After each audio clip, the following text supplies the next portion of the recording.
Hi friends, welcome to Sudhir Pathshala. आज आम पंचम श्रेणी जो नुआ विज्ञान जो बदल जाइए से विषय आज पढ़ा आम विचित्र विश्व पंचम श्रेणी आम चतुर्पार्श्व और पृथ्वी। प्रथम सूची देखा कौन देती सूची रे प्रथम देती एकक एक आम चतुर्पार्श्वर जीवन जहाँकि जल ही जीवन एक नदीर कहानी एटा हूँ प्रथम अध्याय देती। तो यहीटा आज आम पढ़ेगा।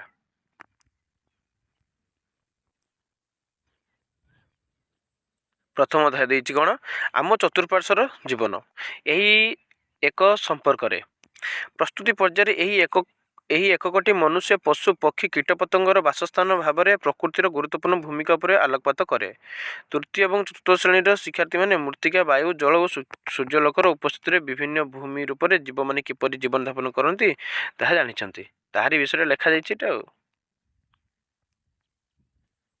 बुझिपारछ? अच्छा, एवं आमर प्रथम अध्याय जल ही जीवन यहीटा को ही पढ़ा। जल ही जीवन।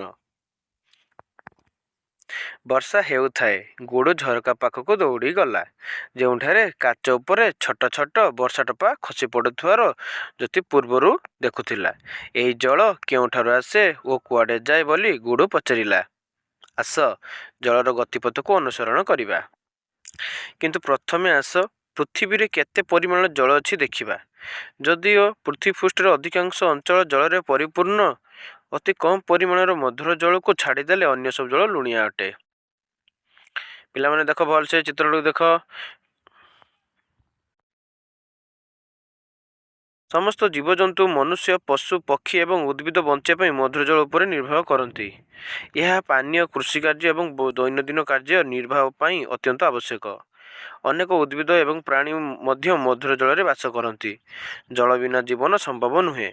एबे कल्पना कर जदि पृथ्वीर समस्त जल गोटे ग्लास जल हुए तेबे मधुर जलर परिमाण केवल एक चामच ही हम। देखिए मधुर जल केते कम। तुम्हें कौन भावुच जे समुद्र रे थिबा जल को आम पीपर कि नाई केबे लुण जल पीपर ना। समुद्र जल को क्यों क्यों काम व्यवहार कर लुण मारे साहाय्य कर। तुम्हें जानी कि गुजरात लुणिया अंचल गुड़िक एक विस्तृत समतल भूमि जो समुद्र जल को सुखाई लुण संग्रह कराए। यह भारतर सब बृहत लुण उत्पादनकारी अंचल मध्य गोटे। आम राज्य ओडिशा ब्रह्मपुर जिला और हुमा ठारे लुण संग्रह कर राज्य ये ब्रह्मपुर। आम केउठारु मधुर जल पाइपर निम्न दिखाई चित्रगुड़िक विभिन्न मधुर जल उत्सगुड़िक चिन्हट कर सेगुड़िक नाम लेख।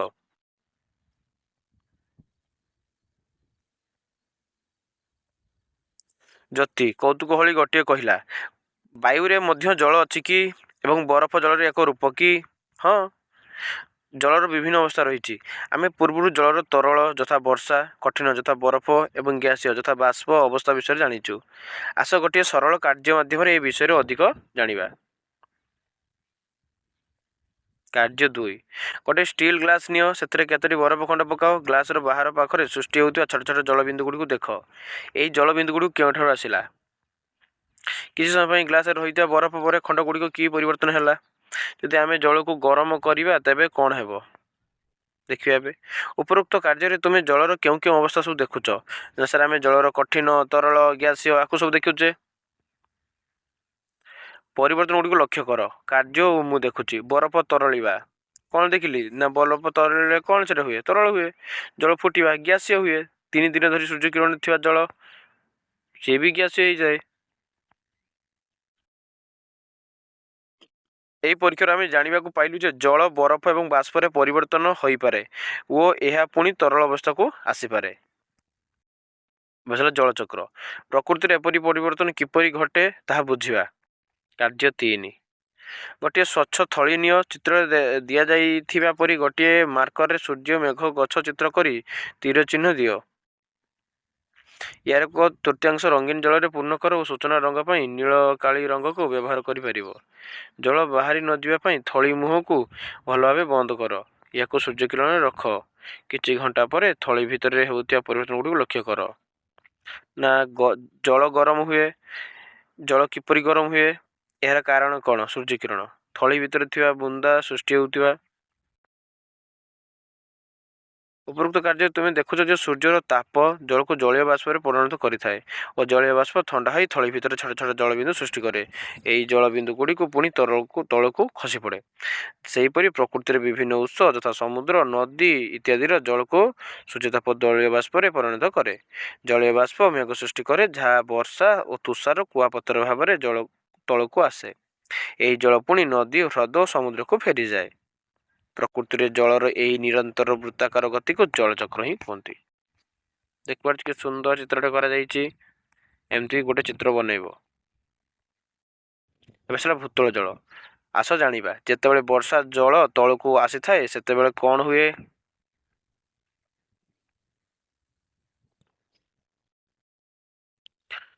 ବର୍ଷା ହେଲେ କିଛି ଜଳ ମାଟିରେ ଭେଦିଯାଏ। ଏହି ଜଳ ମାଟି ପଥର ସ୍ତର ଦେଇ ଭିତରକୁ ଚାଲିଯାଏ। ଗଭୀର ଭୂତଳରେ ଜଳ ଯେଉଁ ଜମା ହୁଏ ତାକୁ ଭୂତଳ ଜଳ କୁହାଯାଏ।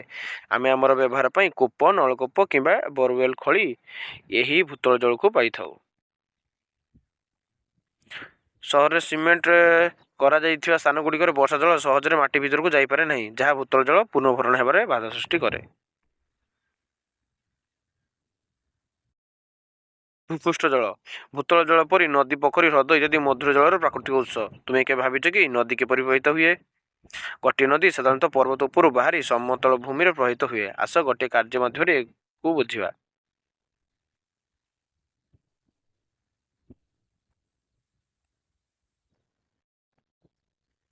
ଜଳ ତାର ଗତିପଥରେ ଭୂମି ରୂପ ଅନୁସାରେ ପ୍ରବାହିତ ହୁଏ। କେଉଁଠି ଅଟକି ଯାଏ ତ କେଉଁଠି ବଙ୍କେଇ ଯାଏ। ଜଳ ପ୍ରବାହ ଭୂମି ରୂପକୁ ପରିବର୍ତ୍ତନ କରିପାରେ। ତୁମେ ଜାଣିଛ କି ରାଜସ୍ଥାନର ଆରାବଳୀ ପର୍ବତମାଳାରୁ ଉତ୍ପନ୍ନ ହୋଇଥିବା ଲୁଣି ନଦୀ ଏକମାତ୍ର ଭାରତର ପ୍ରମୁଖ ନଦୀ, ଯାହା ସମୁଦ୍ରରେ ମିଶି ନାହିଁ, ବରଂ ଏହା ଗୁଜରାଟର କଚ୍ଛର ରତ୍ନରେ ଥିବା ସନ୍ତସନ୍ତିଆ ଭୂମିରେ ମିଶିଯାଇଛି। ଦେଖୁଛ ତ ପର୍ବତ ଅଞ୍ଚଳ, ହିମବାହ, ଜଳପ୍ରପାତ, ନଦୀ, ଉପତ୍ୟକା, ବାଲୁକା ସ୍ତୂପ, ମରୁଭୂମି। ଆମ ଜୀବନ ରେଖା। ଭାରତର ନଦୀ। ଭାରତର ଏହି ମାନଚିତ୍ରରେ ଆମ ଦେଶର କେତେକ ପ୍ରମୁଖ ନଦୀ ସୂଚିତ ହୋଇଛି।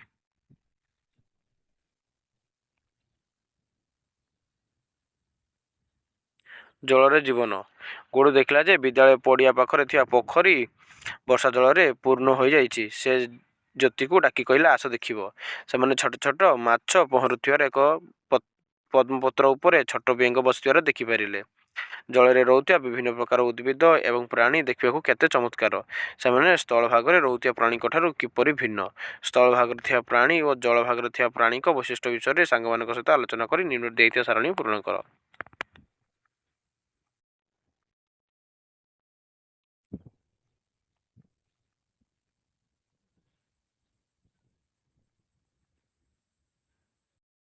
କଙ୍କି। କ୍ଷିପ୍ତ ବେଗରେ ଉଡ଼ନ୍ତି, ଜଳାଶୟ ନିକଟରେ ଅଣ୍ଡା ଦିଅନ୍ତି ଓ ମଶାକୁ ଖାଆନ୍ତି। ଏମାନେ ହେଉଛି କଙ୍କିର କାମ। ଜଳବିଛା। କଙ୍କଡ଼ା ଭଳି ଚିମୁଟା ସଦୃଶ ଗୋଡ଼ ଥିବା କୀଟ ଜଳ ଭିତରେ ରହେ ଏବଂ ଲାଞ୍ଜ ନଳୀ ଦ୍ୱାରା ଶ୍ୱାସକ୍ରିୟା କରେ। ବଗ। ଲମ୍ବା ଗୋଡ଼ ଥିବା ପକ୍ଷୀ, ମାଛ ଧରିବା ପାଇଁ ସ୍ଥିର ହୋଇ ଠିଆ ହୁଅନ୍ତି। ମଧୁର ଜଳ କଇଁଛ। ନରମ ଖୋଳ ଥିବା କଇଁଛ, ଯାହା ପୋଖରୀ ଏବଂ ନଦୀରେ ରୁହନ୍ତି। ଜଳର ସାପ। ଏକ ବିଷହୀନ ସାପ ମାଛ ଏବଂ ବେଙ୍ଗ ଖାଏ। ବେଣା ଗଛ। ପୋଖରୀ ହୁଡ଼ାରେ ହୁଏ। ଏହା ଲମ୍ବା ଘାସ ଓ ବଢ଼ିଥାଏ। ପଦ୍ମ କଇଁ। ଫୁଲଗୁଡ଼ିକ ପାଣି ଉପରେ ଭାସେ ଓ ମୂଳ ପୋଖରୀ ସଜରେ ରହିଥାଏ। ବିଲାତି ଦଳ। ଏକ ଦ୍ରୁତ ବୃଦ୍ଧି ପାଉଥିବା ଉଦ୍ଭିଦ, ଯାହା ଜଳରେ ଭାସେ ଓ ବୃଦ୍ଧି ପାଏ।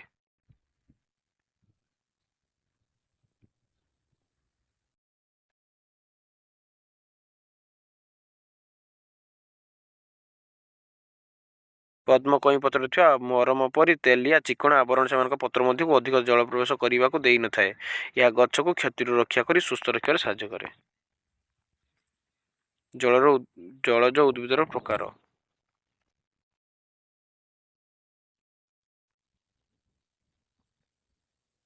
ଏହି କାର୍ଯ୍ୟ ଦ୍ୱାରା ଆମେ ମଧୁର ଜଳ ପରିସ୍ଥାନରେ ବାସ କରୁଥିବା ଅନେକ ପ୍ରକାର ଉଦ୍ଭିଦ ଓ ପ୍ରାଣୀମାନଙ୍କୁ ଜାଣିଲୁ।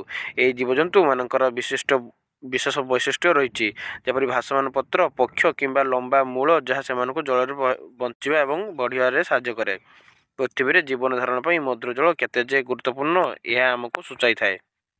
ଏହି ପାଠରୁ ଆମେ ଶିଖିଲୁ ଯେ ଜଳ ବିଭିନ୍ନ ଅବସ୍ଥାରେ ରହିଥାଏ, ଯଥା ବରଫ, ଜଳ ଏବଂ ବାଷ୍ପ। ଜଳଚକ୍ର ମାଧ୍ୟମରେ ବାୟୁ ଜଳ ଆକାଶରେ ଜଳ ତାର ବିଭିନ୍ନ ଅବସ୍ଥାରେ ପରିବର୍ତ୍ତନ କରି ଗତି କରେ। ଆମେ ଅନୁସନ୍ଧାନ କଲୁ ଯେ ଜଳଚର ଉଦ୍ଭିଦ ଓ ପ୍ରାଣୀମାନେ ଜଳ ଭିତରେ ଏବଂ ଏହାର ଚତୁଃପାର୍ଶ୍ୱରେ ବାସ କରନ୍ତି। ସରିଗଲା ପ୍ରଥମ ଅଧ୍ୟାୟ। ବର୍ତ୍ତମାନ ୟାର କ୍ୱେଶ୍ଚନ୍ ଆମେ ନେକ୍ସଟ ଅଧ୍ୟାୟରେ କରିବା। Thank you.